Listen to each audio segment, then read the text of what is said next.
안녕하세요. 한자서당 훈장입니다. 고전 한자 속에 들어있는 흥미로운 인물 이야기를 소개해 드리겠습니다. 이번에 소개할 인물은 한무제와 다섯 황자들의 생애, 총 2부작 중 제2부입니다.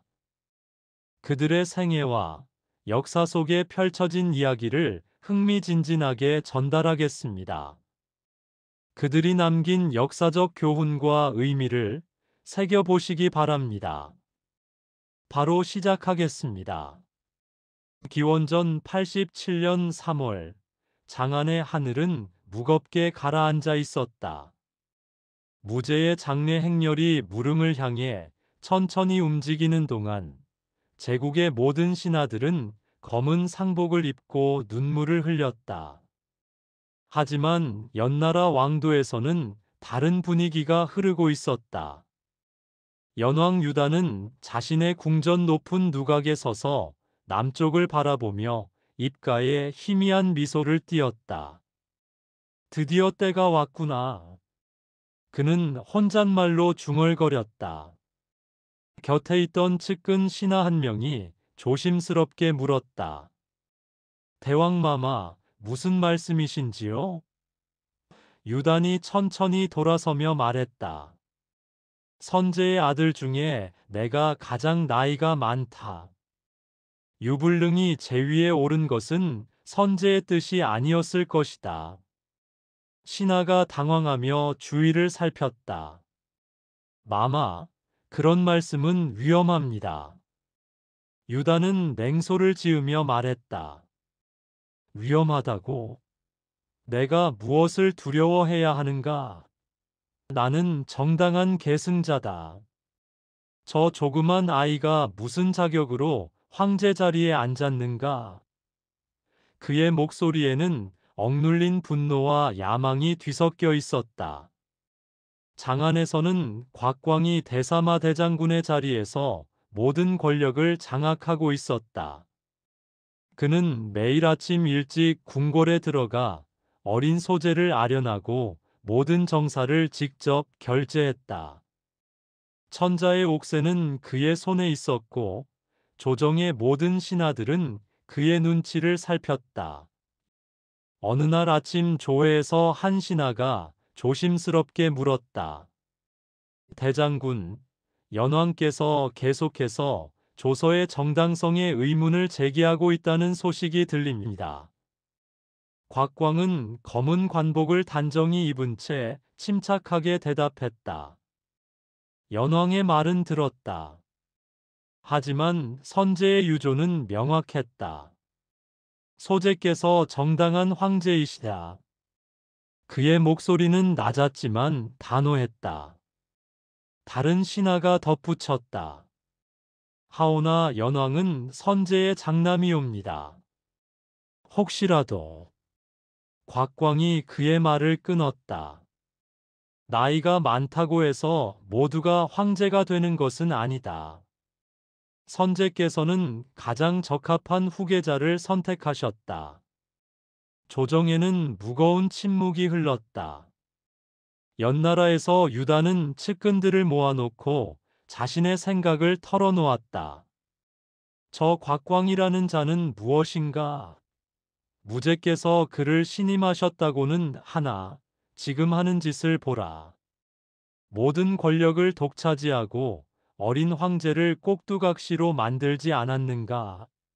한 측근이 동조했다. 대왕의 말씀이 옳습니다.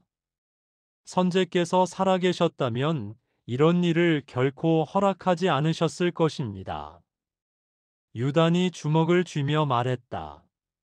나는 의심한다. 그 유조가 진짜인지 말이다. 어쩌면 곽광이 황제의 인장을 위조한 것은 아닐까? 방 안의 공기가 긴장으로 가득 찼다. 다른 신하가 조심스럽게 말했다. 연왕, 그런 의혹을 공개적으로 제기하시면 역적으로 몰릴 수 있습니다. 유다는 비웃으며 대답했다. 역적? 정당한 의문을 제기하는 것이 역적인가? 나는 무제의 아들이다. 내게는 진실을 알 권리가 있다. 기원전 86년 여름이 되자 유다는 조정에 사신을 보냈다. 그는 은 3천 근과 정교하게 만든 옥인수를 바치며 자신의 충성을 표현했다. 사신이 장안에 도착했을 때 조정 신하들은 술렁였다. 연왕이 갑자기 이렇게 큰 선물을 보내다니 무슨 의도일까? 한 신하가 의아해하며 물었다. 곽광은 선물 목록을 보며 조용히 말했다. 연왕은 우리의 반응을 시험하고 있다. 이것은 충성의 표시가 아니라 탐색이다. 그는 옆에 신하에게 지시했다. 선물은 받되 연왕에게는 간단한 감사의 조서만 보내라. 특별한 포상은 하지 말 것이다. 신하가 고개를 끄덕이며 물었다. 연왕이 실망하지 않을까요? 곽광이 차갑게 대답했다. 그가 실망하든 말든 우리의 입장은 분명해야 한다. 그는 한낱 제후왕일 뿐이다. 연나라로 돌아온 사신이 보고했다. 대왕마마, 조정에서는 선물을 받기는 했으나 특별한 반응이 없었습니다. 곽광은 냉담했고 다른 신하들도 거리를 두는 듯 했습니다. 유단의 얼굴이 붉어졌다. 냉담하다고? 내가 보낸 것이 무엇인데? 은 3천 근이면 작은 나라의 1년 세금과 맞먹는 액수다. 그는 분노를 참지 못하고 탁자를 내리쳤다. 측근이 조심스럽게 말했다. 마마, 이것은 곽광이 대왕을 경계하고 있다는 증거입니다. 유단이 냉소하며 말했다. 경계? 아니, 이것은 무시다. 저자는 나를 위협으로조차 여기지 않는 것이다. 그는 잠시 생각에 잠겼다가 결심한 듯 말했다. 좋다. 이제는 다른 방법을 써야겠다. 측근들이 그의 표정 변화를 주시했다. 기원전 85년 가을, 연나라 왕궁의 깊은 곳에서는 비밀스러운 움직임이 시작되었다. 유다는 궁궐 뒤편의 훈련장에서 친위 병사들을 모아놓고 특별 훈련을 시작했다. 한밤중에 횃불을 켜고 진행되는 훈련은 외부에서는 보이지 않았다. 유단이 병사들 앞에 서서 말했다. 너희는 나의 가장 믿음직한 부하들이다. 곧 큰일이 있을 것이니 준비를 철저히 하라. 병사들이 일제히 대답했다. 명을 받들겠습니다. 훈련이 끝난 후 유다는 자신의 침전으로 돌아가 촛불을 밝히고 앉아 있었다. 그때 한 신하가 들어와 보고했다. 대왕마마, 영험하다는 무당을 데려왔습니다. 유단이 고개를 들며 말했다. 들어오게 하라. 무당이 들어왔다. 나이든 여인으로 눈빛은 날카로웠다. 그녀가 절을 하며 말했다. 대왕마마를 뵙습니다. 유단이 급히 물었다. 그대가 별을 보고 미래를 안다고 들었다. 내 운명을 점쳐보라. 무당이 향을 피우고 주문을 외우더니 하늘을 올려다보았다. 한참 후 그녀가 말했다. 대왕마마, 황제의 별자리가 어둡습니다. 곧 큰 변화가 있을 것입니다. 유단의 눈이 번뜩였다. 정말인가? 황제의 별이 어둡다는 것은 무슨 뜻인가? 무당이 조심스럽게 대답했다. 하늘의 뜻은 명확하지 않으나 권력의 이동이 있을 징조입니다. 유단이 크게 웃으며 말했다. 역시 하늘도 나를 버리지 않았구나. 그는 무당에게 후한 상을 내리고 돌려보냈다. 그날 밤 유다는 잠을 이루지 못하고 창밖의 별들을 바라보았다. 내 시대가 오고 있다. 그는 확신에 찬 목소리로 중얼거렸다. 하지만 장안에서는 다른 움직임들이 있었다. 조정의 정보망은 연나라의 이상한 조짐들을 포착하기 시작했다. 한 밀정이 곽광에게 보고했다. 대장군, 연왕이 군사훈련을 강화하고 있으며 무당을 불러 점을 치고 있다고 합니다. 곽광이 침착하게 물었다. 구체적으로 어떤 훈련인가? 밀정이 대답했다. 야간 훈련이 주를 이루며 특히 궁성 방어와 공격 전술을 집중적으로 연습하고 있습니다. 곽광은 잠시 생각하더니 말했다. 연왕을 계속 감시하되 아직은 건드리지 말라. 확실한 증거가 필요하다. 옆에 있던 신하가 걱정스럽게 물었다. 혹시라도 연왕이 먼저 움직이면 어찌하시렵니까? 곽광이 단호하게 대답했다. 그때는 단호히 처리할 것이다. 하지만 지금은 때가 아니다. 기원전 84년 봄, 유다는 더욱 대담해졌다. 그는 자신의 본국 내에서 세금을 감면해주고 백성들의 환심을 샀다. 연나라 백성들 사이에서는 유단을 칭송하는 소리가 높아졌다. 우리 대왕께서는 백성을 사랑하시는 어진 분이시다. 한 농부가 말했다. 다른 이가 동조했다. 그렇지. 장안의 조정은 우리를 짜내기만 하는데 대왕께서는 세금을 줄여주시지 않으셨나. 시장에서는 이런 대화들이 자주 들렸다. 유다는 이런 여론을 듣고 만족해했다. 백성들이 나를 지지한다. 이것이 바로 정당성의 근거다. 그는 측근들에게 말했다. 한 신하가 맞장구 쳤다. 대왕의 덕이 널리 퍼지고 있습니다. 이런 상황이라면 조정도 대왕을 함부로 대하지 못할 것입니다. 유단이 고개를 끄덕이며 말했다. 그렇다.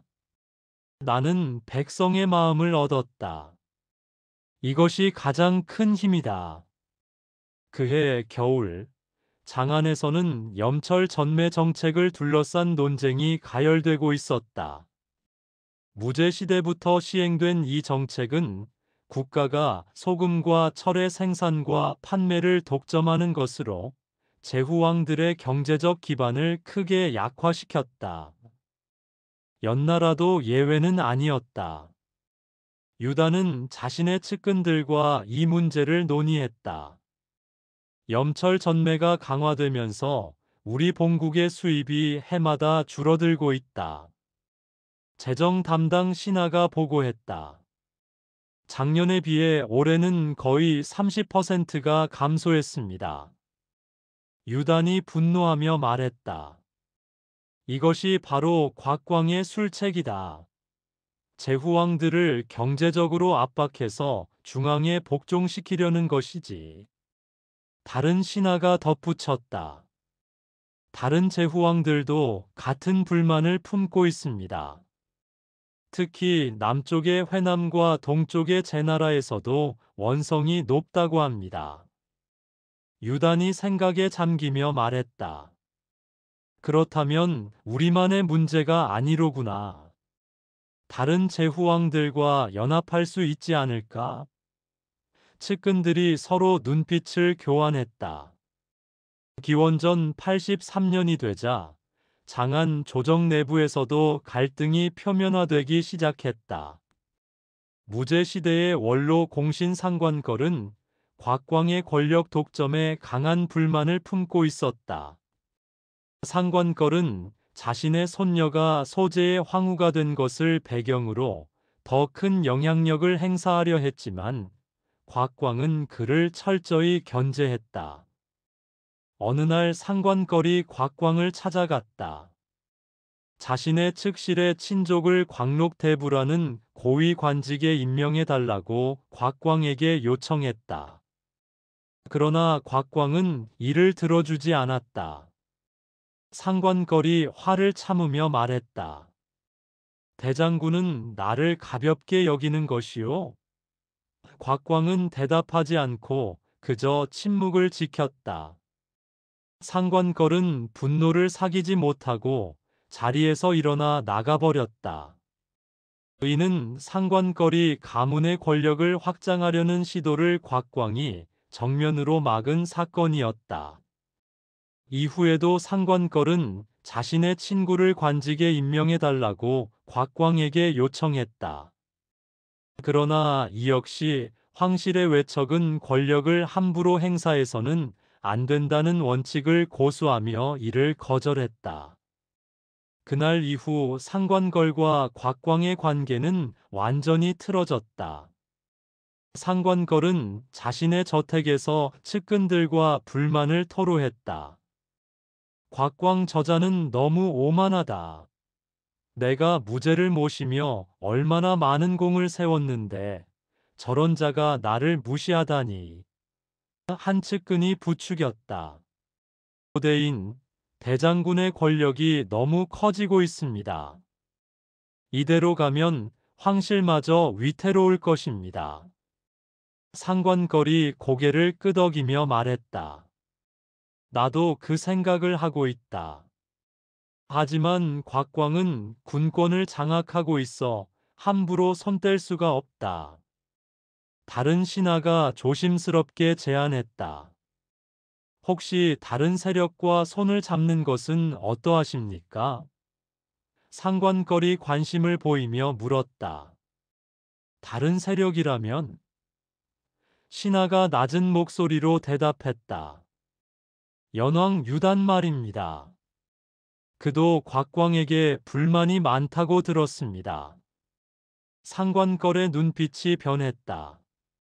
연왕과 말인가? 흥미로운 제안이로군. 한편 연나라에서도 유다는 장안의 정보를 수집하고 있었다. 그의 밀정이 보고했다. 대왕마마 상관걸과 곽광이 크게 다투었다고 합니다. 조정 주도권 문제로 인해 둘이 관계가 완전히 틀어졌습니다. 유단이 흥미롭다는 듯 물었다. 상관걸이라. 그는 무제시대의 공신이지 않은가? 밀정이 대답했다. 그렇습니다. 그리고 현재 황후의 조부이기도 합니다. 유단이 생각에 잠겼다. 상관걸이 곽광과 적이 되었다면 이것은 우리에게 기회가 될 수 있다. 측근이 동의하며 말했다. 만약 상관걸과 손을 잡는다면 장안 내부에 우리의 세력을 심을 수 있습니다. 기원전 80년 3월 봄바람이 황량한 연나라 궁성의 처마 끝을 스쳐 지나갔다. 연왕 유다는 서재에 홀로 앉아 붓을 쥐고 있었다. 그의 손끝은 미세하게 떨리고 있었는데 분노 때문인지 흥분 때문인지 알 수 없었다. 무죄의 장남이라는 자부심과 황위에 오르지 못한 원한이 뒤섞여 그의 가슴 속에서 소용돌이쳤다. 창밖으로는 황사가 날리고 있었고 유단의 눈빛 역시 그 흙먼지처럼 흐릿하면서도 날카로웠다. 그는 붓을 내려놓고 밀사를 불러들였다. 검은 비단옷을 입은 중년의 사내가 조용히 들어와 무릎을 꿇었다. 유다는 낮은 목소리로 말했다. 이 서신을 안양후 상관걸에게 전하라. 절대 다른 사람의 눈에 띄어서는 안 된다. 밀사는 고개를 숙인 채 서신을 받아들었다. 그 서신에는 유단의 깊은 원한과 야망이 담겨 있었다. 내가 무죄의 장자이건을 어린아이가 제위에 올랐으니 천하의 일이 어찌 마땅하다 하겠는가. 장군이 조정 안에서 움직이고 과인이 밖에서 군사를 일으키면 큰일을 이룰 수 있을 것이다. 유다는 자신을 낮추지 않고 과인이라 칭하며 스스로를 황제와 같은 지위에 놓았다. 밀사가 떠난 후 유다는 다시 창밖을 바라보았다. 장안의 궁궐이 있는 서쪽 하늘을 응시하며 그는 중얼거렸다. 곽광, 네가 아무리 조정을 장악했다 한들 황실의 적통을 거스를 수는 없다. 그의 목소리에는 확신과 동시에 불안이 섞여 있었다. 같은 시각 장안의 안양호 저택에서는 상관걸이 아들 상관안과 마주 앉아 있었다. 상관걸은 이미 60을 넘긴 노장이었지만 여전히 권력에 대한 집착을 버리지 못하고 있었다. 그는 자색 비단 옷을 걸치고 있었는데 이는 공신만이 입을 수 있는 특권의 상징이었다. 상관안은 아버지보다 훨씬 젊고 야심만만했다. 그는 거기장군이라는 높은 지위에 있었지만 대장군 곽광의 그늘에 가려 제대로 빛을 보지 못하고 있었다. 상관걸이 입을 열었다. 연왕의 서신이 도착했다. 과연 큰 뜻을 품은 분이시다. 상관안이 물었다. 아버님, 정말 그와 손을 잡으시렵니까? 곽광은 만만한 상대가 아닙니다. 상관걸의 얼굴에 냉소가 번졌다. 곽광이 아무리 황제의 신임을 받는다 한들 결국 신하일 뿐이다. 우리에게는 연왕이라는 황실의 적통이 있고 악환공주라는 황제의 누이가 있지 않느냐. 상관안은 잠시 침묵했다. 그의 머릿속에는 복잡한 계산이 돌아가고 있었다. 곽광의 권력은 실로 막강했다. 모든 조정의 일이 그의 손을 거쳐야 했고 황제조차 어린 나이에 그를 전적으로 신뢰하고 있었다. 하지만 상관안에게는 특별한 무기가 있었다. 그는 궁중에서 인장을 관리하는 관리들과 긴밀한 관계를 맺고 있었고 필요하다면 가짜 문서를 만들어낼 수도 있었다. 상관걸이 다시 말했다. 악환공주를 만나야 한다. 공주께서 우리 편에 서신다면 일은 한결 수월해질 것이다. 4월이 되자 장안의 거리에는 사람들의 웅성거림이 끊이지 않았다. 백성들은 여전히 무제시대의 전쟁 후유증으로 고통받고 있었다. 시장에서는 곡물값이 치솟았고 관리들의 수탈도 계속되었다. 어느 주막에서는 백성들이 모여 불평을 쏟아냈다.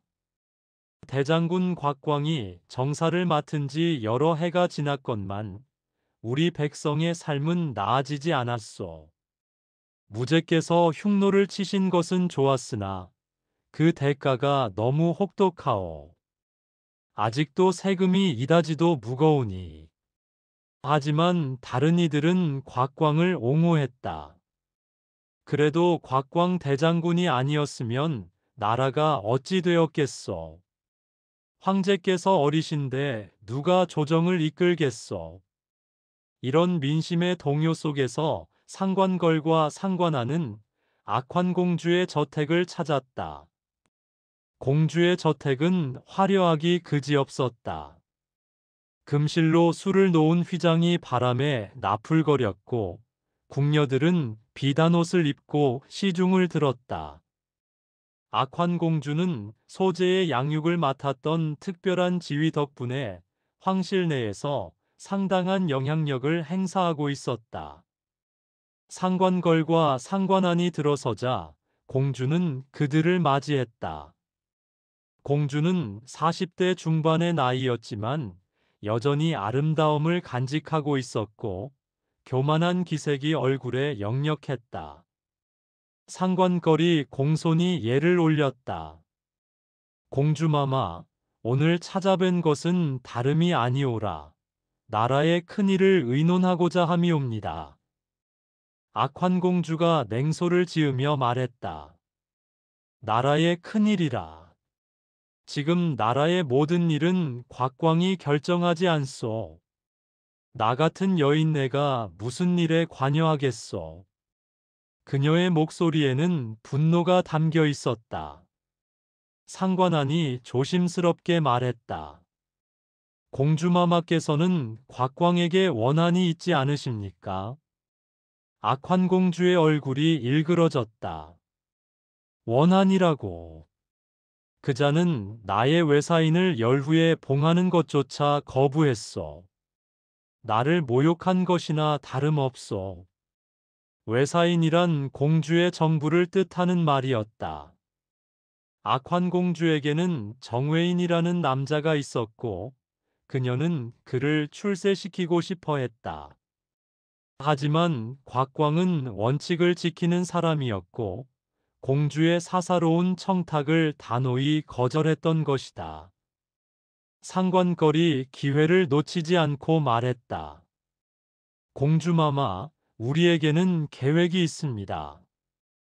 연왕 유단께서도 함께 하시기로 했습니다. 악환공주의 눈빛이 변했다. 연왕이라면 무죄의 장자가 아니요. 그분이 함께 하신다면. 그녀는 잠시 생각에 잠겼다. 상관하니 덧붙였다. 공주마마께서 안에서 도우시고 저희가 조정해서 움직이며 연왕께서 밖에서 군사를 일으키시면 곽광을 제거할 수 있습니다.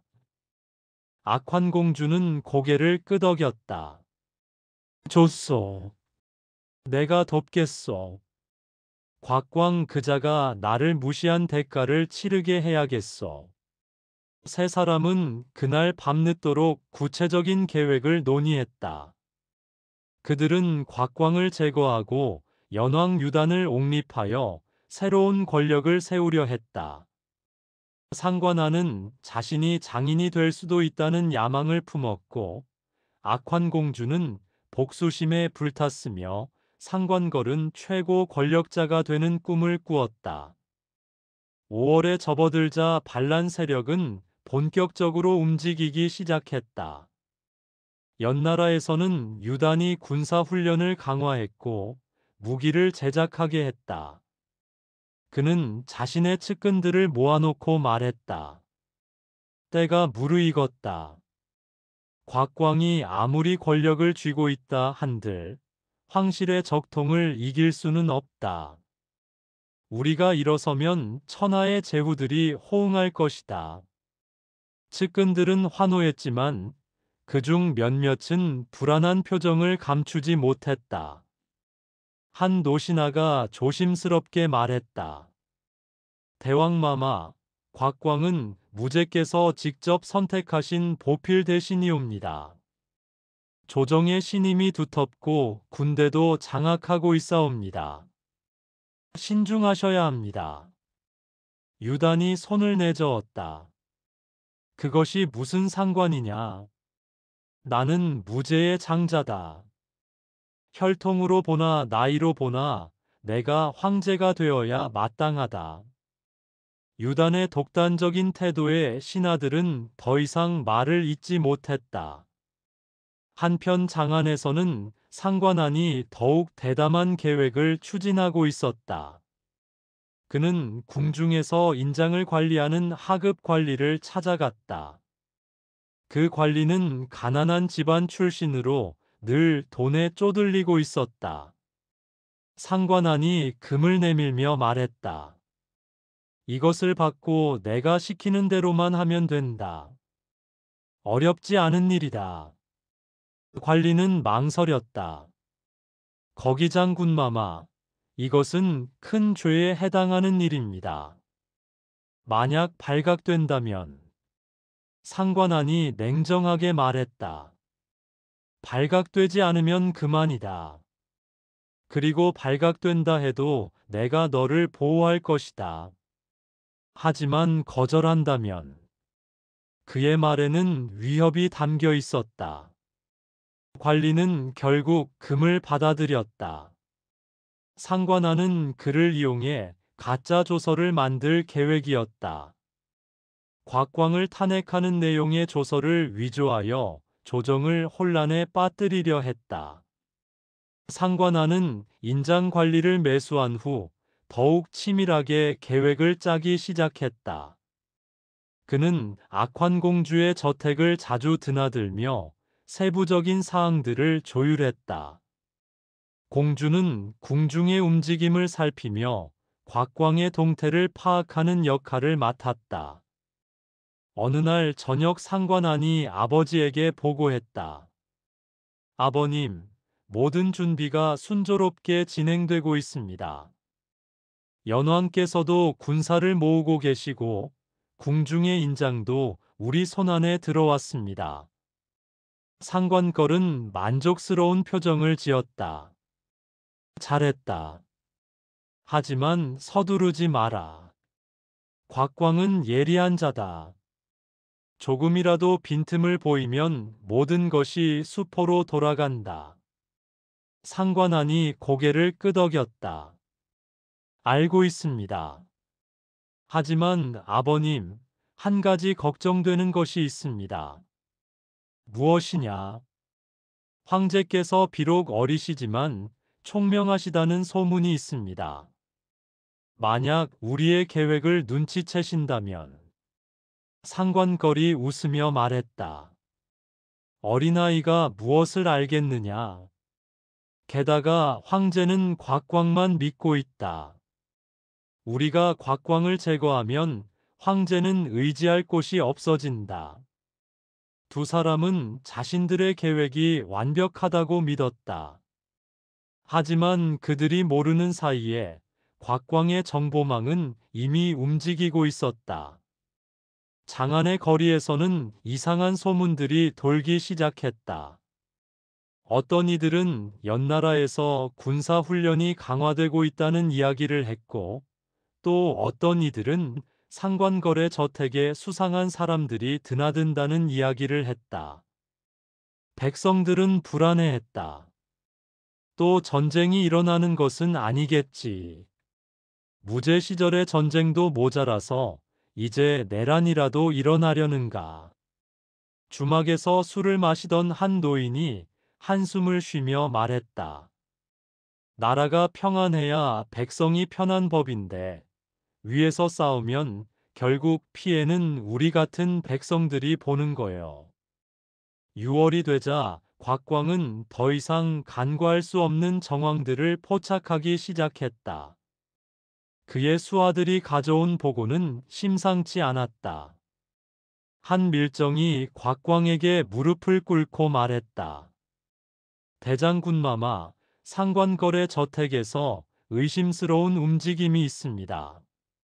밤마다 검은 옷을 입은 사람들이 드나들고 악환공주의 저택과도 자주 연락을 주고받고 있습니다. 곽광은 침착하게 물었다. 연왕과의 연결고리는 찾았느냐? 아직 확실한 증거는 없습니다만 연나라에서 온 밀사로 보이는 자가 상관걸을 만난 것은 확인했습니다. 곽광은 손가락으로 책상을 두드리며 생각에 잠겼다. 그는 무제가 임종 때 자신에게 맡긴 책임을 결코 잊지 않고 있었다. 어린 황제를 보호하고 나라를 안정시키는 것이 자신의 사명이었다. 하지만 성급하게 움직여서는 안 되었다. 확실한 증거 없이 공신인 상관걸을 체포한다면 오히려 조정에 큰 혼란을 초래할 수 있었다. 곽광이 말했다. 계속 감시하라.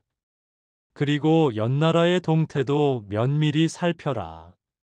밀정이 물러간 후 곽광은 홀로 앉아 깊은 생각에 잠겼다. 그는 상관걸의 성격을 잘 알고 있었다. 공을 세운 후 교만해지고 자신의 요구가 받아들여지지 않자 불만을 품었다는 것도 알고 있었다. 악환공주 역시 마찬가지였다. 하지만 연왕 유단이 개입했다는 것은 문제를 더욱 복잡하게 만들었다. 유단은 비록 황위에 오르지 못했지만 여전히 황실의 일원이었고 명분상으로는 무제의 장자였다. 곽광은 자신의 측근들을 불러 모았다. 지금부터 궁중의 경비를 강화하라. 특히 인장을 보관하는 곳은 철통같이 지키고 모든 문서는 내가 직접 확인할 것이다. 측근들이 명을 받들고 물러갔다. 곽광은 창밖을 바라보며 중얼거렸다. 상관걸, 그대가 정말 그런 짓을 꾸미고 있다면 나는 결코 용서하지 않을 것이요. 같은 시각 상관하는 악환공주의 저택에서 급히 회의를 열었다. 그의 얼굴에는 초조한 기색이 역력했다. 공주마마, 곽광이 우리를 의심하고 있는 것 같습니다. 저택 주변에 수상한 자들이 배회하고 있습니다. 악환공주가 냉정하게 말했다. 이미 시작한 일이요. 지금 물러서면 우리는 모두 죽는다. 더 빨리 움직여야 하오. 상관걸이 끼어들었다. 공주마마 말씀이 옳소. 연왕께 급히 사람을 보내 계획을 앞당기자고 전하시오. 늦어지면 곽광이 먼저 움직일 것이요. 상관하니 불안한 목소리로 말했다. 하지만 아직 준비가 완전하지 않습니다. 조서도 제대로 작성되지 않았고, 악환공주가 그의 말을 끊었다. 그럼 지금 당장 완성하시오. 우리에게 시간이 많지 않소. 세 사람은 그날 밤 다시 세밀한 계획을 짰다. 곽광을 제거하기 위한 구체적인 방법들을 논의했고, 연왕이 군사를 일으킬 시기를 조율했다. 하지만 그들의 초조함은 실수를 낳기 시작했다. 상관하는 급하게 움직이다가 평소보다 더 많은 흔적을 남겼고, 악환공주는 궁녀들에게 지나치게 많은 지시를 내렸다. 궁중에서는 이상한 분위기가 감돌기 시작했다. 궁녀들 사이에서는 수군거림이 오갔다. 공주마마께서 요즘 이상하시다. 밤마다 누군가를 만나시고 낮에는 신경이 날카로우시다. 거기 장군께서도 자주 오시는데 무슨 일이 있는 것 같다. 이런 소문들은 결국 곽광의 귀에까지 들어갔다. 곽광은 더욱 확신을 굳혔다. 무언가 큰 음모가 진행되고 있다는 것을.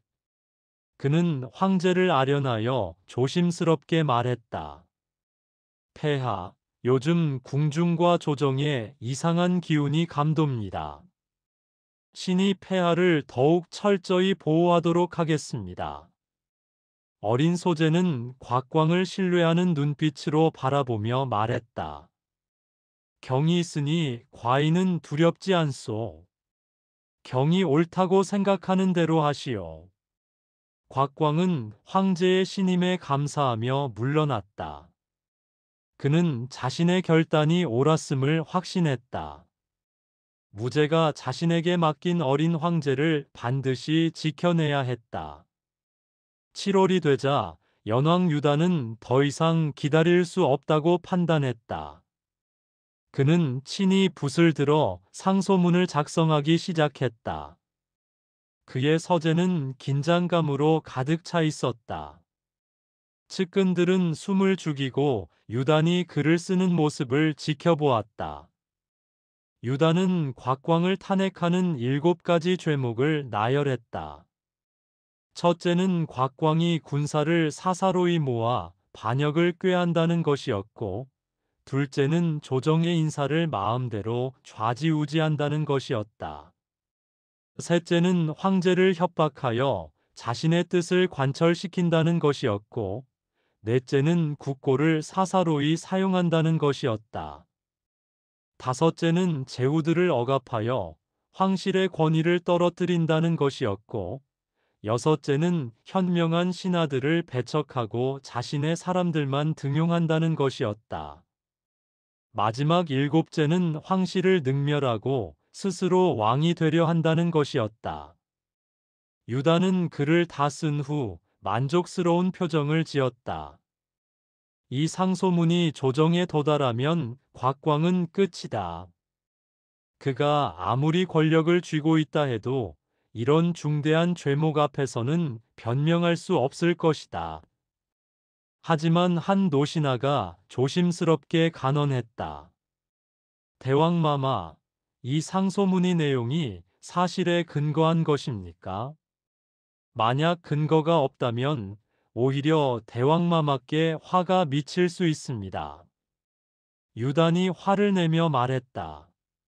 사실이 무슨 상관이냐? 중요한 것은 명분이다. 곽광이 권력을 독점하고 있다는 것은 누구나 아는 사실 아니냐? 그것만으로도 충분하다. 노신하는 더 이상 말을 잇지 못하고 물러났다. 유다는 상소문을 봉하여 밀사에게 맡겼다. 이것을 빠른 시일 내에 장안으로 가져가라. 상관걸과 상관안에게 전하고 그들이 조정에 올리도록 하라. 밀사가 떠난 후 유다는 창밖을 바라보며 자신의 미래를 그렸다. 황제의 자리에 앉아 천하를 호령하는 모습을. 하지만 그의 가슴 한구석에는 불안이 자리 잡고 있었다. 과연 이 계획이 성공할 것인가? 장안에 도착한 밀사는 즉시 상관걸을 찾아갔다. 상관걸은 상소문을 받아들고 꼼꼼히 읽어보았다. 그의 얼굴에는 만족스러운 미소가 번졌다. 훌륭하다. 연왕께서 직접 쓰신 글이니 무게가 있다. 이것이면 조정을 뒤흔들 수 있을 것이다. 상관안을 불러 함께 상소문을 검토했다. 상관안이 말했다. 아버님, 하지만 이 내용들이 모두 근거가 박약합니다. 곽광이 군사를 모아 반역을 꾀한다는 증거가 어디 있습니까? 상관걸이 손을 내저었다. 증거가 중요한 것이 아니다. 중요한 것은 의심을 심는 것이다. 이 상소문이 조정에 올라가면 신하들 사이에서 논쟁이 일어날 것이고 그 혼란을 틈타 우리가 움직이는 것이다. 악환공주도 함께 자리했다. 그녀가 말했다. 상소문을 올릴 때 내가 황제께 미리 귀띔을 해두겠소. 곽광이 위험한 인물이라는 것을 은근히 알리겠소. 세 사람은 구체적인 실행 계획을 짰다. 상소문을 올리는 시기와 방법, 그리고 그 후에 대응 방안까지 세밀하게 준비했다. 하지만 그들은 한 가지 중요한 것을 간과하고 있었다. 바로 황제 소재의 총명함이었다. 소재는 비록 어렸지만 무제의 혈통을 이어받은 영특한 아이였다. 그는 조정의 분위기를 예리하게 읽어내고 있었고 곽광을 절대적으로 신뢰하고 있었다. 7월 말 상관안은 위조한 문서들을 최종 점검했다. 그는 매수한 인장 관리를 다시 불러 확인 작업을 진행했다. 이 인장의 모양이 정확한가? 조금이라도 의심받으면 우리 모두 끝이다. 관리는 떨리는 목소리로 대답했다. 거기 장군마마, 완벽합니다. 황제의 인장과 똑같이 만들었습니다. 누가 보더라도 진짜로 여길 것입니다. 상관하는 금을 더 건네며 말했다. 좋다. 하지만 명심하라. 이 일이 끝날 때까지 절대 입을 열어서는 안 된다. 만약 누설된다면 너와 내 가족 모두 무사하지 못할 것이다. 관리는 창백한 얼굴로 고개를 끄덕였다. 상관하는 차후 곽광을 체포한 후 위조 항명 조서를 내려 자결을 명하려는 계획을 하고 있었던 것이다. 그는 이미 돌이킬 수 없는 길에 들어섰다는 것을 알고 있었다. 한편 궁중에서는 소재가 태부인 상옥양과 대화를 나누고 있었다. 상옥양은 무제 때부터 재정을 담당해온 노련한 관료였다. 소재가 물었다. 태부, 요즘 조정의 분위기가 이상하지 않소? 무언가 숨겨진 일이 있는 것 같소? 상옥양은 조심스럽게 대답했다. 폐하, 신은 감히 알지 못하옵니다만 대장군께서 모든 일을 잘 처리하고 계시니 염려하지 마시옵소서. 소재는 고개를 끄덕였지만 마음속으로는 의문을 품고 있었다. 그는 어려서부터 궁중의 암투를 보며 자랐고 사람들의 진심과 거짓을 구별하는 법을 배워왔다. 악환공주가 자신에게 이상한 말을 흘리는 것도 알아차렸고 상관하니 평소와 다르게 긴장한 모습을 보이는 것도 눈치챘다.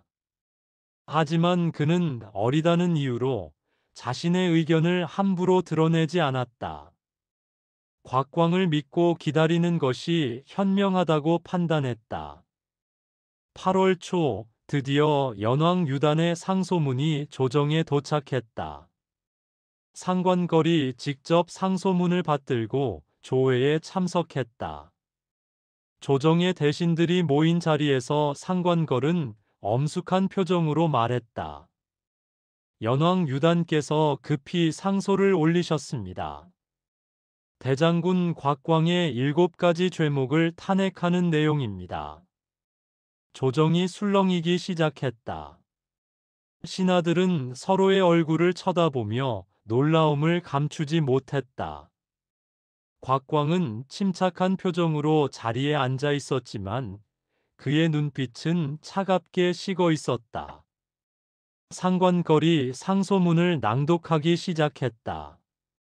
연왕이 아뢰옵기를 대장군 곽광이 군사를 사사로이 모아 반역을 꾀하고 있다고 하옵니다. 또한 조정의 인사를 마음대로 좌지우지하며 낭독이 계속되는 동안 조정의 분위기는 점점 무겁게 가라앉았다. 어떤 신하들은 곽광을 힐끔 쳐다보며 그의 반응을 살폈고 어떤 신하들은 고개를 숙인 채 아무 말도 하지 않았다. 상소문 낭독이 끝나자 소재가 입을 열었다. 연왕이 이런 중대한 상소를 올렸으니 신중히 다루어야 할 것이요. 경들의 의견은 어떠하오? 한 신하가 나서서 말했다. 폐하, 연왕께서는 멀리 연나라에 계시옵니다. 어찌 장안의 일을 이다지도 자세히 알 수 있겠습니까? 신은 이 상소문에 의문을 품지 않을 수 없습니다. 다른 신하가 반박했다. 또한 연왕께서는 봉지에 머무르시면서 한 번도 조정에 상소를 보낸 적이 없사옵니다. 이렇게 상소를 보낸 것은 참으로 이례적인 일이 아니라 할 수 없사옵니다. 그랬다. 연왕은 단 한 번도 상소를 올린 적이 없었다. 그런데 이렇게 구체적인 상소를 올린다는 것이 너무도 생경스러운 일이었다. 하오나 연왕께서는 선제의 장자이시옵니다. 그분의 말씀을 가볍게 여겨서는 안 됩니다. 조정은 순식간에 두 파로 나뉘어 논쟁을 벌이기 시작했다. 상관걸과 그의 편에 선 신하들은 곽광을 탄핵해야 한다고 주장했고 곽광을 신뢰하는 신하들은 상소문의 진위를 의심했다. 소재는 조용히 앉아 신하들의 논쟁을 들었다. 그의 어린 얼굴에는 나이에 어울리지 않는 침착함이 서려 있었다. 한참 후 소재가 손을 들어 조정을 조용하게 만들었다. 경들의 말을 다 들었소. 과인에게도 의문이 하나 있소. 모든 신하들이 황제를 주목했다. 소재가 천천히 말을 이었다. 연왕이 먼 연나라에 계시는데 어떻게 이렇게 빨리 대장군의 죄목을 알아내셨을까? 상소문을 보니 마치 장안에서 직접 보고 듣는 것처럼 자세하오. 게다가 상소문이 도착한 시기를 보니 연왕께서는 이 일들이 일어나기도 전에 미리 알고 계셨다는 것 아니요. 조정이 순식간에 고요해졌다. 소재의 날카로운 지적에 모든 신하들이 할 말을 잃었다. 상관걸의 얼굴이 창백하게 변했다. 그는 이 점을 전혀 고려하지 못했던 것이다. 소재가 계속 말했다. 만약 연왕께서 이 모든 일을 미리 알고 계셨다면 그것은 누군가 장안에서 연왕께 계속 소식을 전했다는 뜻이요. 그렇다면 이 상소는 장안의 누군가가 꾸민 일이 아니겠소. 곽광이 자리에서 일어나 무릎을 꿇었다. 폐하의 통찰력에 신은 감탄하지 않을 수 없습니다.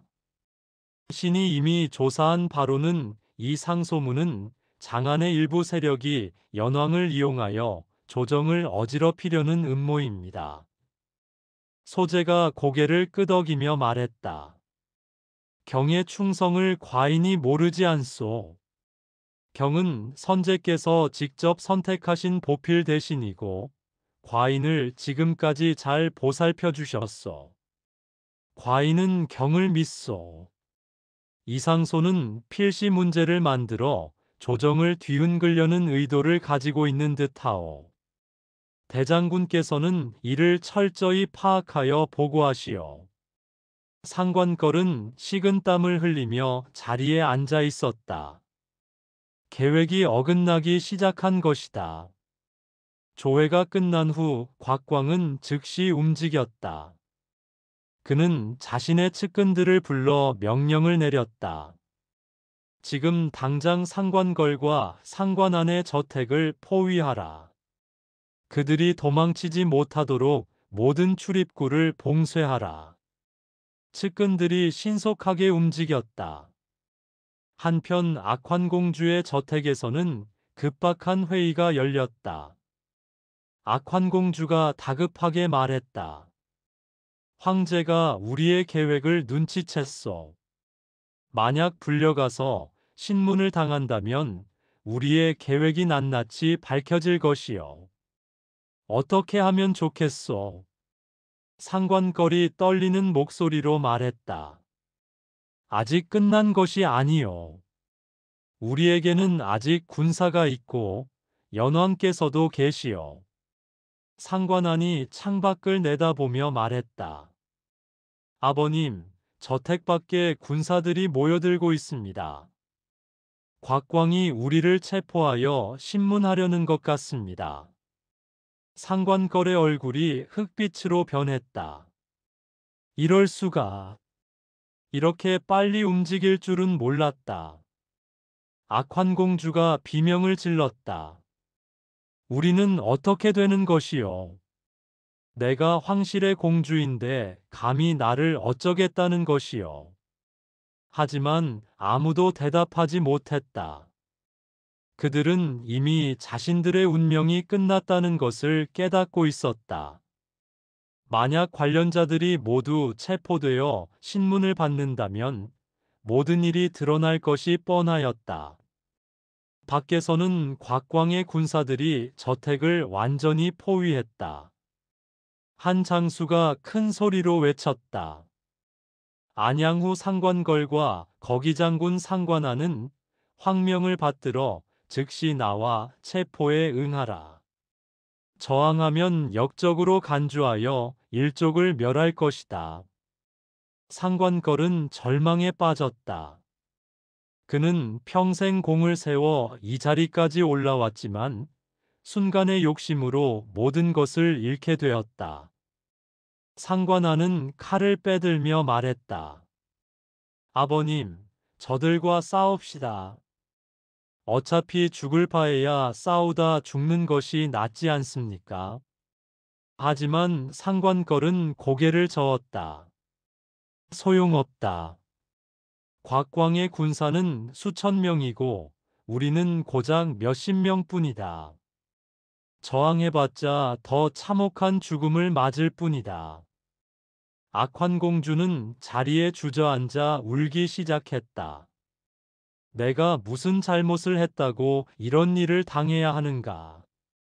단지 내 사람을 출세시키려 했을 뿐인데. 밖에서 다시 목소리가 들려왔다. 마지막 경고다. 즉시 나오지 않으면 저택에 불을 지를 것이다. 상관걸은 결국 포기하고 문을 열었다. 군사들이 일제히 뛰어들어와 상관걸과 상관안을 결박했다. 두 사람은 끌려나가면서도 저항하지 않았다. 악환공주는 자신의 처소로 달려가 문을 걸어 잠갔다. 군사들이 문을 부수려 하자 안에서 비명소리가 들렸다. 문을 열고 들어가 보니 악환공주는 이미 목을 메어 스스로 목숨을 끊은 후였다. 그녀의 얼굴에는 원한과 절망이 가득했다. 소식은 빠르게 연나라로 전해졌다. 유다는 상관걸과 상관안이 체포되었다는 소식을 듣고 경악했다.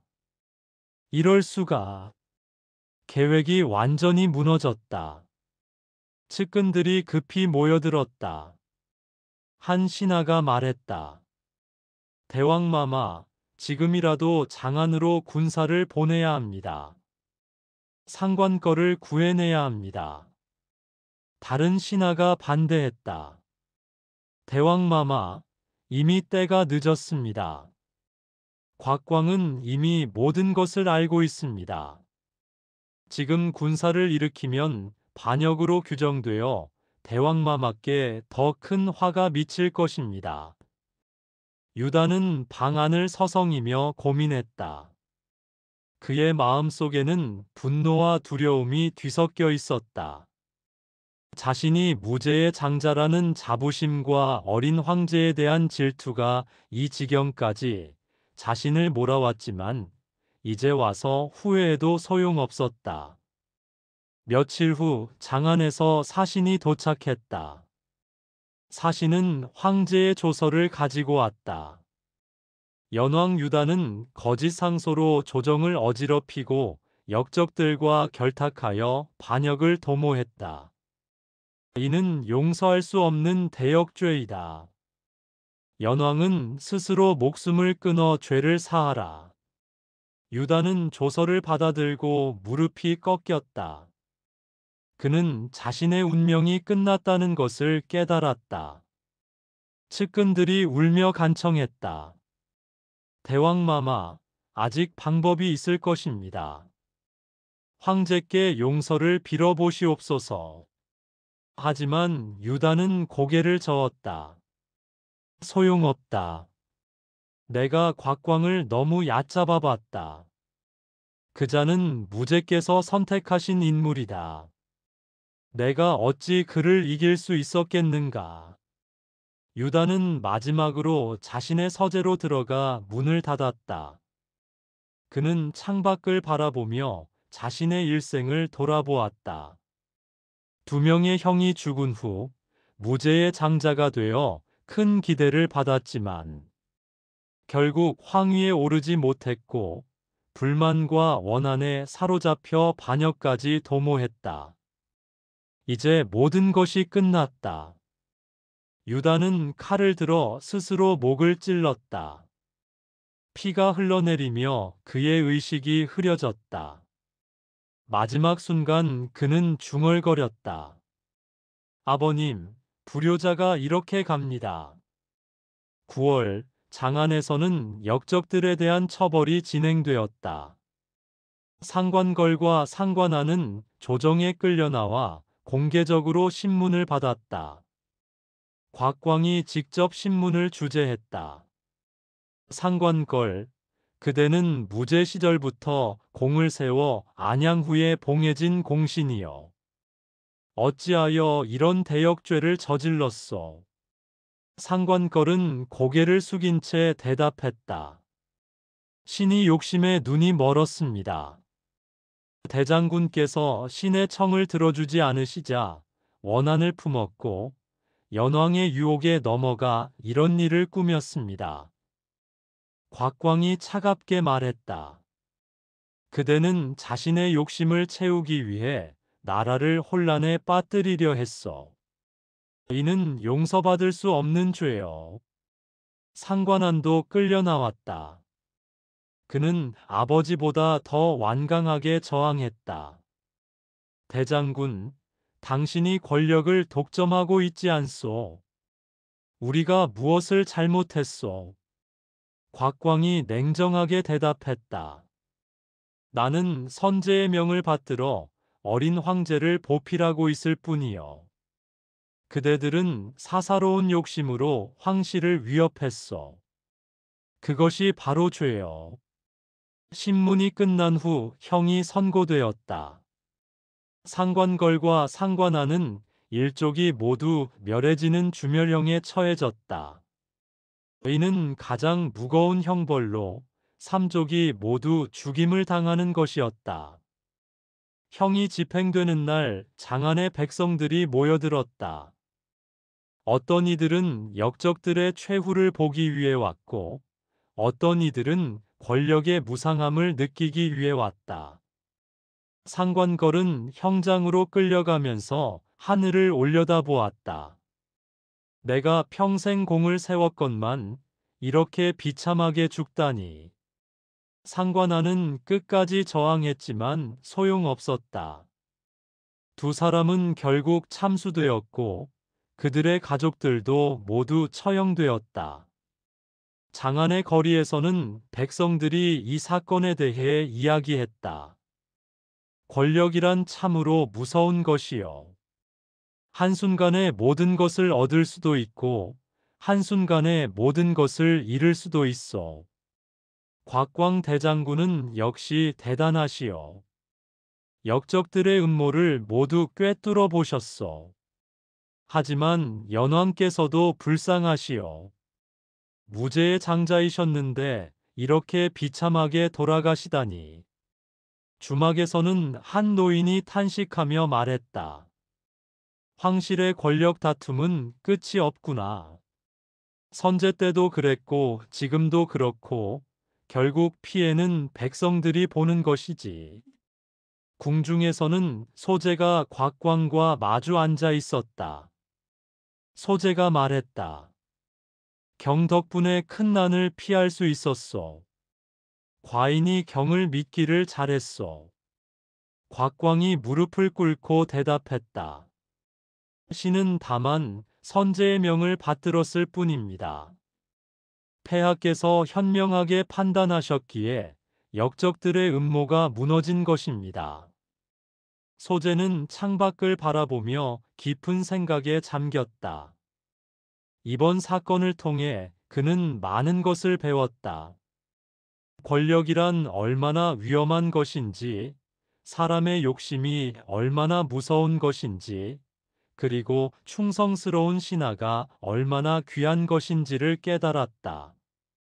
곽광은 황제를 모시고 물러나면서 마음속으로 다짐했다. 무제께서 자신에게 맡긴 책임을 끝까지 다하리라. 어린 황제가 성장하여 훌륭한 군주가 될 때까지 자신이 든든한 방패가 되리라. 9월의 가을바람이 궁궐을 스쳐 지나갔다. 낙엽이 떨어지듯 역적들은 사라졌지만 한나라는 여전히 굳건히 서 있었다. 이 사건은 한소재 치세의 중요한 전환점이 되었고 곽광의 권력은 더욱 확고해졌다. 하지만 황실의 권력 다툼은 결코 끝나지 않을 것이었다. 기원전 80년 9월 말 가을바람이 차갑게 불었다. 유단의 시신은 초라하게 연나라 교회에 묻혔다. 황자의 예우는커녕 평범한 무덤 하나만 남았다. 무덤 앞에 선 한 노신하가 눈물을 흘리며 말했다. 대왕마마, 부디 저승에서는 편히 쉬소서. 바람이 세차게 불어 낙엽을 날렸다. 연나라의 하늘은 잔뜩 흐려 있었다. 마치 유단의 비극적 운명을 슬퍼하는 듯 했다. 무제의 아들들 중 또 한 명이 권력 다툼의 희생양이 되었다. 황실의 피로 얼룩진 역사는 계속되고 있었다. 하지만 아무도 이 비극을 막을 수 없었다. 권력 앞에서 혈연도 우정도 무의미했다. 오직 강한 자만이 살아남을 수 있었다. 그것이 한나라 황실의 냉혹한 현실이었다. 유단의 이야기는 그렇게 끝났지만 무제의 다른 아들들에게도 비슷한 운명이 기다리고 있었다. 권력의 불꽃은 여전히 타오르고 있었고 그 불꽃은 더 많은 희생자를 요구할 것이었다. 기원전 80년 10월 연왕 유단의 죽음이 전해졌을 때 광능국 왕궁은 이상한 침묵에 휩싸였다. 한무제의 아들 중 유일한 생존자인 유선은 왕궁 안뜰에서 말을 타고 있었다. 그의 거친 손이 말고삐를 움켜쥐자 말이 불안하게 울었다. 형님께서 스스로 목숨을 끊으셨다고. 유서의 목소리에는 놀람보다 계산이 담겨 있었다. 조정에서 온 사자가 고개를 숙인 채 대답했다. 그러하옵니다. 연왕께서 모욕죄로 조사를 받다가 약을 드시고 돌아가셨습니다. 유서는 말에서 내려 천천히 왕궁으로 걸어갔다. 그의 마음속에서는 복잡한 감정들이 소용돌이쳤다. 형 유다는 언제나 조급했다. 무제의 총애를 받지 못한다는 불안감이 그를 성급한 결정으로 몰아갔고 결국 파멸에 이르렀다. 나는 다르다. 나는 더 신중해야 한다. 유서는 스스로에게 다짐했다. 그는 무제의 네 번째 아들이었지만 이제 살아있는 유일한 아들이었다. 왕궁 안으로 들어서자 측근 신하들이 모여 있었다. 그들의 얼굴에는 두려움과 기대가 교차했다. 대왕, 이제 대왕께서 선제의 유일한 아드님이십니다. 한 신하가 조심스럽게 말을 꺼냈다. 유서는 그를 날카롭게 쳐다보았다. 유일한 아들이라고? 그것이 무엇을 의미하는가? 신하는 잠시 망설이다가 말했다. 언젠가는 대통을 이으실 분이 대왕밖에 없다는 뜻입니다. 유서는 창밖을 바라보았다. 저 멀리 장안 방향으로 구름이 흘러가고 있었다. 조정에서는 곽광이 모든 권력을 쥐고 있었다. 소재는 어리고 약했다. 곽광의 그늘 아래서 황제는 허수아비에 불과했다. 형님의 실패를 교훈으로 삼아야 한다. 조급함은 독이다. 유서는 신하들에게 말했다. 우리는 조용히 힘을 기르며 때를 기다릴 것이다. 광능국을 더욱 강하게 만들어야 한다. 그날 밤 유서는 홀로 서재에 앉아 아버지 무제를 생각했다. 무제는 위청과 곽거병 같은 명장들을 총애했고 유거와 유갱 같은 형들에게는 관심을 보였지만 자신에게는 차가웠다. 아버님은 내가 거칠다고 하셨지. 학문의 뜻이 없다고 하셨지. 유서는 쓴웃음을 지었다. 그러나 그는 힘이 장사였다. 맨손으로 곰과 싸울 수 있을 만큼 강했다. 무예에서는 누구에게도 뒤지지 않았다. 하지만 아버님이 원하신 것은 힘이 아니었다. 유서는 스스로를 돌아보았다. 무제는 학문을 좋아하는 아들, 정치에 능한 아들을 원했다. 유서는 그 어느 것도 아니었다. 그는 사냥을 좋아했고 술을 즐겼으며 거친 말과 행동으로 사람들을 대했다. 창밖으로 달빛이 쏟아져 들어왔다. 유서는 자신의 손을 바라보았다. 굳은 살이 박힌 거친 손이었다. 이 손으로 천하를 잡을 수 있을까? 그는 확신이 없었다.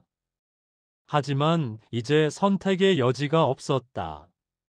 살아남기 위해서, 그리고 언젠가 기회가 왔을 때 잡기 위해서 준비해야 했다. 기원전 77년 유서는 광릉국에서 대규모 사냥 대회를 열었다. 광릉은 옛 오나라와 초나라 땅에 속했던 비옥한 지역이었다. 울창한 숲과 넓은 들판이 펼쳐진 이곳은 사냥하기에 최적의 장소였다. 유서는 주변의 호족들과 군현의 관리들을 초대했다. 대왕께서 친히 사냥을 주관하신다니 영광입니다. 호족들이 모여들었다. 그들은 화려한 비단옷을 입고 있었지만 유서의 호복 앞에서는 빛이 발했다. 유서는 가죽으로 만든 호복을 즐겨 입었다. 말을 타고 활을 쏘기에 편한 옷이었다. 허리에는 금실로 술을 놓은 띠를 두르고 머리에는 간단한 관을 썼다. 화려함보다는 실용성을 중시하는 그의 성격이 드러났다. 사냥이 시작되자 유서는 선두에 섰다. 그의 말솜씨는 거칠었지만 힘이 있었다. 저 사슴을 보라. 내가 한 번에 잡겠다. 유서가 말을 몰아 달려갔다. 활을 당기고 화살을 날렸다. 화살은 정확히 사슴의 목을 관통했다. 주변의 호족들이 환호했다. 역시 대왕의 활솜씨는 천하일품입니다. 무예가 뛰어나신 것이 선제를 닮으셨습니다. 유서는 만족스러운 표정을 지었다. 사냥이 끝난 후 큰 잔치가 열렸다. 고기가 구워지고 술이 돌았다. 유서는 높은 자리에 앉아 술잔을 들었다. 여러분, 오늘 이렇게 모인 것을 기쁘게 생각한다. 유서의 목소리가 울려 퍼졌다.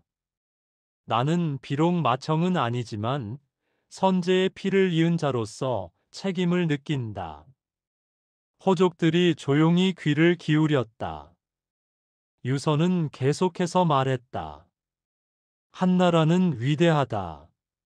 선제께서 흉노를 물리치고 사방을 평정하셨다. 그 피를 이은 우리는 이 위협을 지켜나가야 한다. 어떤 호족이 술잔을 들며 말했다. 대왕의 말씀이 옳습니다. 대왕께서는 선제의 기상을 닮으셨습니다.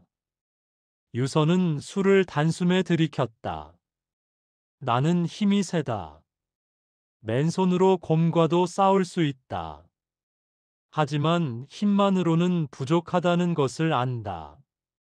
그의 말에는 자신감과 동시에 어떤 허전함이 담겨 있었다. 잔치가 무르익자 사람들의 대화가 활발해졌다. 한 관리가 조심스럽게 말을 꺼냈다. 요즘 조정의 소식을 들으니 대장군 곽광의 권세가 날로 커지고 있다고 합니다. 다른 이가 거들었다. 소제께서는 아직 어리시니 대장군께서 정사를 돌보는 것은 당연하지 않겠습니까? 유서는 술잔을 탁자에 내려놓았다. 곽광은 충신이다. 선제께서 그를 믿고 탁구하셨으니 우리가 뭐라 할 수 있겠는가? 그러나 그의 눈빛은 복잡했다. 곽광의 권력이 커질수록 자신의 입지는 좁아졌다.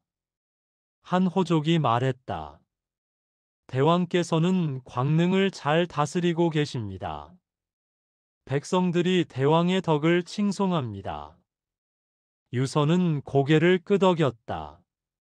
백성을 편안하게 하는 것이 제후의 도리다. 그러나 그는 말을 멈추었다. 무슨 말을 하려다가 삼킨 것이었다. 잔치는 밤늦게까지 이어졌다. 사람들이 하나둘 떠나고 유서는 홀로 남았다. 달빛 아래서 그는 광릉국의 넓은 들판을 바라보았다.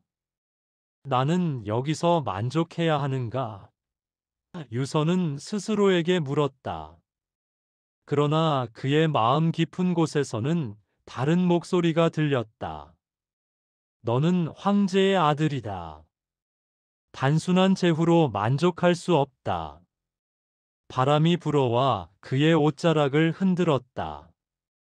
멀리서 늑대 울음소리가 들렸다. 유서는 주먹을 쥐었다. 때가 올 것이다. 반드시 올 것이다. 기원전 74년 6월 급보가 광릉에 도착했다. 소재가 승하했다는 소식이었다.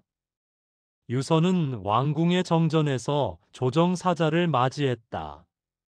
소재께서 후사 없이 승하하셨다고. 유서의 목소리가 떨렸다. 사자는 고개를 숙였다. 그러하옵니다. 조정에서는 지금 대혼란에 빠져 있습니다. 유서는 자리에서 일어났다.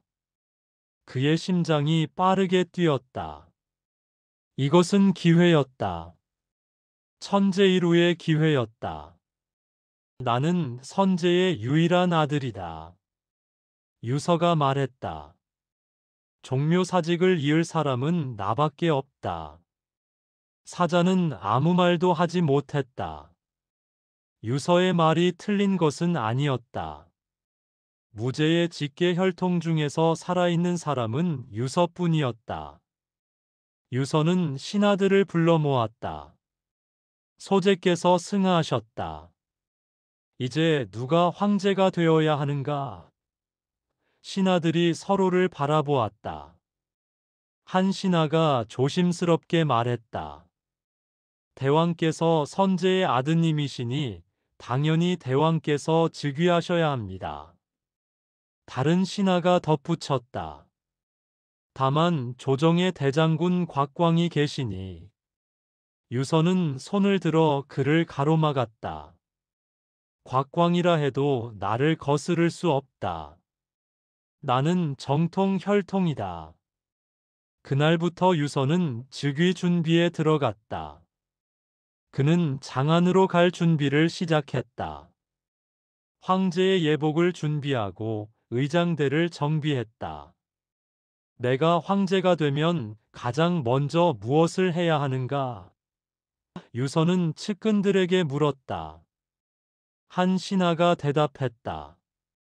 우선 조정의 신하들을 장악해야 합니다. 특히 곽광과의 관계를 잘 유지해야 합니다. 유서는 고개를 끄덕였다. 곽광은 충신이다. 그를 존중하며 함께 정사를 처리할 것이다. 그러나 그의 마음속에는 다른 생각도 있었다. 곽광의 권력을 어떻게 제한할 것인가? 어떻게 황제로서의 실권을 행사할 것인가? 밤이 되자 유서는 잠을 이루지 못했다. 그는 왕궁을 거닐며 생각에 잠겼다. 아버지께서 나를 보신다면 무엇이라 하실까? 무제는 엄격한 사람이었다. 그는 아들들에게 높은 기준을 요구했다. 유서는 그 기준에 미치지 못했다. 학문도 부족하고 정치적 수완도 없었다. 하지만 이제는 달랐다. 나는 황제가 될 것이다. 그러면 아버지께서도 나를 인정하실 것이다. 유서는 스스로를 다독였다. 다음 날 아침 유서는 신하들을 다시 소집했다. 장안으로 떠날 준비를 서두르라. 나는 하루라도 빨리 종묘 사직을 받들어야 한다. 신하들이 바쁘게 움직이기 시작했다. 유서는 왕궁의 높은 누각에 올라 북쪽을 바라보았다. 저 멀리 장안이 있었다. 황제의 자리가 기다리고 있었다. 드디어 내 차례다. 유서의 입가에 미소가 번졌다. 그러나 그것은 오래가지 못했다. 며칠 후 또 다른 급보가 도착했다. 기원전 74년 7월 광릉 왕궁에 충격적인 소식이 전해졌다. 곽광이 무제의 증손자 유순을 황제로 옹립했다는 것이었다. 유서는 사자의 보고를 듣는 순간 얼굴이 새하얗게 변했다. 무엇이라고? 증손자를 황제로? 유서의 목소리가 떨렸다. 분노와 충격이 뒤섞인 목소리였다. 사자는 고개를 숙인 채 말했다. 대장군 곽광께서 여러 신하들과 의논하여 황증손 유순을 맞아들여 황제로 삼았습니다. 나는 선제의 아들인데 증손자가 황제가 되다니. 유서가 소리쳤다. 그는 탁자 위에 술잔을 집어 던졌다. 술잔이 바닥에 떨어져 산산이 부서졌다. 신하들이 두려워하며 뒤로 물러섰다. 유서는 자리에서 일어나 왕궁을 이리저리 거닐었다. 그의 얼굴은 붉게 달아올랐고 주먹은 굳게 쥐어져 있었다. 곽광이 나를 무시하는 것이다. 유서가 외쳤다. 어린아이를 황제로 세우다니 이것은 한나라 조정을 우습게 아는 것이다. 측근 신하 한 명이 조심스럽게 다가왔다. 대왕, 진정하십시오. 대장군의 결정은 이미 조정의 동의를 얻은 것입니다. 유서는 그를 노려보았다. 조정의 동의라고? 곽광의 강압에 따른 것이 아니고 무엇이냐? 신하는 더 이상 말을 잇지 못했다. 유서의 분노는 타당한 것이었다. 그는 무제의 아들이었다. 혈통으로 보나 자격으로 보나 그가 황제가 되는 것이 순리였다. 그러나 곽광은 그를 건너뛰고 어린 증손자를 택했다. 밤이 되자 유서는 홀로 서재에 앉아 있었다. 촛불이 흔들리며 그의 얼굴에 그림자를 드리웠다. 왜 나를 택하지 않았는가? 유서는 스스로에게 물었다. 답은 명확했다. 곽광은 통제할 수 있는 황제를 원했다. 어린 증손자는 곽광의 말을 따를 것이었다. 하지만 유서는 달랐다. 그는 나이도 많고 성격도 거칠었다. 곽광의 통제를 받지 않을 것이 분명했다. 결국 나는 위협이었던 것이다. 유서는 쓴웃음을 지었다. 그의 마음속에는 깊은 원망이 자리 잡았다. 아버지 무제는 자신을 인정하지 않았다. 이제 조정도 자신을 외면했다. 나는 무엇인가? 단지 광릉왕에 불과한가? 유서의 눈에서 눈물이 흘렀다. 그것은 분노의 눈물이었고 좌절의 눈물이었다. 다음 날 아침 유서는 결심했다. 나는 이대로 물러서지 않는다. 그는 신하들을 불러 모았다. 우리는 조정에 상소를 올릴 것이다. 내가 선제의 아들로서 정통성이 있음을 알릴 것이다. 신하들이 우려하는 표정을 지었다. 한 신하가 말했다. 대왕, 이미 선제께서 즉위하셨습니다. 지금 상소를 올리면 조정과의 관계만 나빠질 것입니다. 유서는 주먹으로 탁자를 쳤다. 그렇다면 나는 어떻게 해야 한다는 것이냐? 이대로 받아들이라는 것이냐? 신하들은 침묵했다. 유서는 깊은 한숨을 쉬었다. 좋다. 당장은 움직이지 않겠다. 하지만 이것은 끝이 아니다. 그날 밤부터 유서의 마음속에서 어두운 생각이 싹트기 시작했다. 그는 왕궁의 깊은 방에서 혼자 무언가를 준비하기 시작했다. 신하들도 알 수 없는 일이었다. 유서는 측근 중 가장 신뢰하는 자를 불렀다. 초나라 지역에 무당들이 많다고 들었다. 그들 중에서 신통력이 뛰어난 자를 찾아라. 측근은 의아한 표정을 지었다. 무당을 찾으신다고요? 유서는 고개를 끄덕였다. 나에게는 힘이 필요하다. 사람의 힘만으로는 부족하다. 측근은 더 이상 묻지 않았다. 그는 유서의 명을 따라 움직였다. 기원전 73년 광릉 왕궁의 깊은 곳에 작은 제단이 마련되었다. 초나라에서 온 여자 무당이 그곳에서 의식을 치르고 있었다. 그녀의 나이는 40대 중반쯤으로 보였다. 검은 옷을 입고 머리를 길게 늘어뜨린 모습이 음산했다. 유서는 그녀 앞에 무릎을 꿇고 앉아 있었다. 정말 효험이 있겠는가? 유서가 물었다. 여무당은 천천히 고개를 들었다. 그녀의 눈빛은 묘하게 빛났다. 대왕의 기운이 왕성하옵니다. 하늘이 대왕을 버리지 않을 것입니다. 유서는 그녀의 말에 귀를 기울였다. 그는 이미 이성을 잃어가고 있었다. 권력에 대한 갈망과 좌절이 그를 미신으로 몰아갔다. 저 어린아이가 병들어 쓰러지기를 빈다. 유서가 중얼거렸다. 여무당은 고개를 끄덕였다. 제가 대왕을 위해 기도하겠습니다. 그녀는 제단 위에 작은 인형을 올려놓았다. 지프로 만든 인형이었다.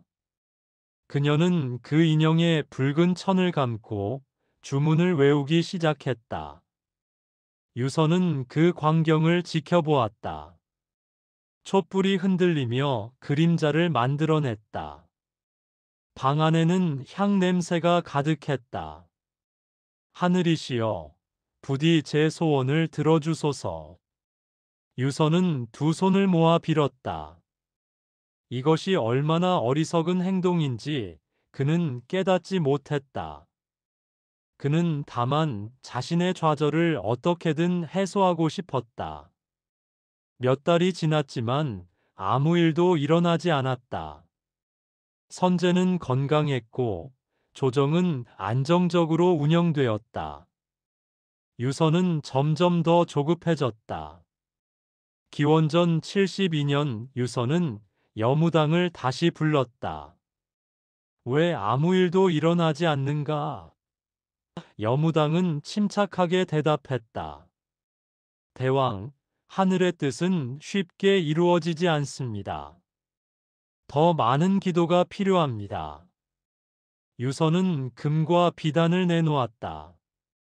이것을 받고 더 열심히 기도하라. 여무당은 기쁜 표정으로 선물을 받았다. 그녀는 유서의 심리를 완전히 장악하고 있었다. 유서가 좌절할수록 그녀의 권력은 커졌다. 기원전 70년 장안에서 소식이 들려왔다. 선제가 정사를 잘 처리하고 있으며 백성들의 칭송을 받고 있다는 것이었다. 유서는 이 소식을 듣고 더욱 분노했다. 저 아이가 무엇을 안다고 황제 노릇을 하는가? 유서가 소리쳤다. 신하들은 조용히 있었다. 그들도 유서의 상태가 점점 이상해지고 있음을 느꼈다. 유서는 정사를 돌보지 않고 왕궁 깊숙한 곳에 틀어박혀 지냈다. 그는 여무당과 함께 의식을 치르는데 시간을 보냈다. 기원전 68년 조정에서 중대한 소식이 전해졌다. 대장군 곽광이 병으로 죽었다는 것이었다. 유서는 이 소식을 듣고 잠시 희망을 품었다. 이제 방해꾼이 사라졌다. 유서가 외쳤다. 그는 신하들을 불러 모았다. 곽광이 죽었으니 조정의 상황이 바뀔 것이다. 우리도 움직일 때가 되었다. 그러나 신하들의 반응은 냉담했다. 한 신하가 조심스럽게 말했다. 대왕, 곽광이 죽었어도 선제의 권력은 더욱 강해지고 있습니다. 선제께서는 현명한 정치를 펼치고 계십니다. 유서는 그 말을 듣고 좌절했다. 결국 곽광이 문제가 아니었다. 선제 자신이 유능한 황제였던 것이다. 유서는 다시 여무당을 찾았다. 더 강력한 저주를 걸어야 한다. 여무당은 고개를 끄덕였다. 대왕의 뜻대로 하겠습니다. 그녀는 더 복잡한 의식을 준비했다. 밤마다 제단에서 주문을 외우고 인형을 태우고 이상한 약물을 섞었다. 유서는 그 모든 것을 지켜보며 자신의 소원이 이루어지기를 빌었다. 기원전 65년 유서는 점점 더 왕궁에서 고립되었다. 신하들도 그를 멀리했다. 광릉국의 정사는 제대로 돌아가지 않았다. 백성들도 왕의 이상한 행동에 대해 수군거리기 시작했다. 광릉왕께서 요즘 무당과 어울린다더라. 정사는 돌보지 않고 무슨 짓을 하시는지 모르겠다. 유서는 이런 소문들을 들었지만 개의치 않았다. 그는 자신만의 세계에 갇혀 있었다. 기원전 60년 장안에서 또 다른 소식이 들려왔다. 선제가 정치 개혁을 단행하고 있으며 조정이 더욱 안정되고 있다는 것이었다. 유서는 이 소식을 듣고 절망했다. 왜 하늘은 나를 버리는가? 유서가 여무당에게 물었다. 대왕, 하늘의 뜻은 오묘합니다. 인내심을 가지고 기다려야 합니다. 유서는 그녀의 말을 믿었다. 그는 다른 선택지가 없었다. 이미 너무 깊이 빠져들었기 때문이다. 기원전 55년 유서의 저주 행위는 점점 더 노골화되었다. 이제 그는 은밀함을 지키지도 않았다. 왕궁의 신하들도 그가 무당과 함께 제사를 지내고 있다는 것을 알고 있었다. 한 신하가 용기를 내어 유서에게 간언했다. 대왕, 이러시면 안 됩니다. 조정에 알려지면 큰일이 납니다. 유서는 그를 노려보았다. 내가 무엇을 하든 네가 상관할 바가 아니다. 신하는 더 이상 말하지 못하고 물러났다. 유서는 이제 자신의 행동이 얼마나 위험한지도 깨닫지 못했다. 여무당은 더욱 대담해졌다. 그녀는 왕궁에서 공개적으로 제사를 지냈다. 인형을 만들고 주문을 외우고 이상한 의식을 치렀다. 광릉국의 백성들도 이상한 소문을 듣기 시작했다. 왕께서 황제를 저주하고 있다더라. 무당을 불러 사수를 부리고 있다더라. 소문은 빠르게 퍼졌다. 장안에도 이 소문이 전해졌다. 조정의 관리들이 수군거리기 시작했다. 광릉왕이 이상한 짓을 하고 있다는데 황제를 저주한다는 소문이 있습니다. 선제는 이 소문을 듣고 근심스러운 표정을 지었다. 그는 신하들을 불러 의논했다. 숙부께서 정말 그런 일을 하고 계신다는 것인가? 한 신하가 대답했다. 폐하, 여러 경로로 확인한 결과 사실로 보입니다. 선제는 깊은 한숨을 쉬었다. 숙부는 선제의 아드님이시다. 어찌 이런 일을 하실 수 있는가? 다른 신하가 말했다. 폐하, 이것은 모욕죄에 해당합니다. 법에 따라 처리해야 합니다. 선제는 고개를 저었다. 우선은 더 자세히 조사해야 한다. 확실한 증거를 모아라. 조정에서는 비밀리에 조사를 시작했다. 광능의 밀정을 보내 유서의 행동을 감시했다. 기원전 54년 초 증거가 충분히 모였다. 여러 증인들이 유서의 저주 행위를 확인했다. 여무당의 제사 의식도 기록되었다. 선제는 더 이상 미룰 수 없었다. 그는 신하들과 회의를 열었다. 이제 어떻게 해야 하겠는가? 한 신하가 단호하게 말했다. 폐하, 법은 명확합니다. 저주는 모욕죄입니다. 처벌해야 합니다. 선제는 고민에 빠졌다. 유서는 무제의 아들이었다. 자신의 큰아버지 뻘 되는 사람이었다. 그러나 황제로서 법을 지켜야 했다. 조사관을 보내라. 광능왕을 조사하라. 선제의 명령이 떨어졌다.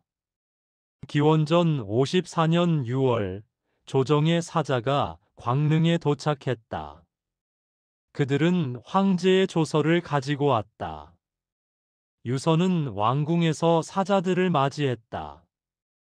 그의 얼굴에는 두려움이 어려 있었다. 광능왕 유서는 조서를 받들라. 사자가 엄숙하게 말했다. 유서는 무릎을 꿇었다. 조서가 펼쳐졌다. 광능왕 유서가 무당을 시켜 황제를 저주한 죄가 밝혀졌다. 이는 모욕죄에 해당하니 조사를 받을 것. 유서는 온몸이 떨렸다. 드디어 이 순간이 온 것이었다. 그는 알고 있었다. 저주 행위가 들키면 어떻게 되는지 알고 있었다. 사자들이 증거를 제시했다. 여무당의 증언, 신하들의 증언, 제단에서 발견된 인형들. 모든 것이 유서의 죄를 증명했다. 유서는 더 이상 변명할 수 없었다. 그는 고개를 떨구고 침묵했다. 사자가 말했다. 황제께서는 관대하시어 스스로 목숨을 끊을 기회를 주신다. 이 약을 드시라. 사자가 작은 병을 내밀었다. 유서는 그 병을 바라보았다. 독약이 든 병이었다. 그는 왕복을 정제하고 단정히 앉았다. 주변의 신하들이 눈물을 흘리며 지켜보았다. 유서는 마지막으로 북쪽을 바라보았다. 장한 방향이었다. 나는 황제가 되고 싶었다. 단지 아버지께 인정받고 싶었을 뿐이다. 그는 눈을 감고 독약을 마셨다. 얼마 지나지 않아 그의 몸이 축 늘어졌다. 광능왕 유서가 세상을 떠났다. 그의 나이 60이었다. 사자들은 유서의 시신을 거두고 장안으로 돌아갔다. 선제는 보고를 듣고 깊은 한숨을 쉬었다. 숙부를 이렇게 보내야 했으니 짐의 죄가 크도다. 그러나 법은 지켜져야 했고 황실의 위엄도 지켜져야 했다. 여무당도 체포되어 처형되었다. 황제를 저주한 것은 용서받을 수 없는 죄였다. 광능국은 혼란에 빠졌다. 왕이 죽고 후사 문제가 불거졌다. 조정에서는 새로운 광능왕을 임명했다. 유서의 직접적인 후손은 모두 폐위되었다. 백성들 사이에서도 여러 이야기가 돌았다. 광능왕께서 황제를 저주하다가 발각되셨다더라. 무당과 어울려 사수를 부렸다더라. 결국 스스로 목숨을 끊으셨다더라. 어떤 이는 유서를 동정했다. 왕께서도 불쌍하시다. 황제의 아들로 태어났으나 황제가 되지 못했으니. 어떤 이는 비난했다. 저주 같은 것을 하다니 어리석은 짓이다. 유서의 이야기는 경고가 되었다. 권력에 대한 집착이 어떤 결과를 낳는지 보여주는 교훈이었다. 한무제의 5 아들 유거, 유갱, 유단, 유서, 그리고 일찍 죽은 유박. 그들 모두는 비극적인 운명을 맞이했다. 유거는 반역의 누명을 쓰고 스스로 목숨을 끊었다. 유갱은 젊은 나이에 병사하였다. 유다는 모욕죄로 죽었다. 유서는 저주 행위로 약을 받고 죽었다. 무제가 그토록 강대하게 만든 한나라였지만 그의 아들들은 아무도 평온하게 살지 못했다. 이것은 무엇을 의미하는가? 황실의 권력 다툼이 얼마나 잔혹한지를 보여준다. 아버지와 아들, 형제와 형제 사이에도 권력 앞에서는 정이 없었다.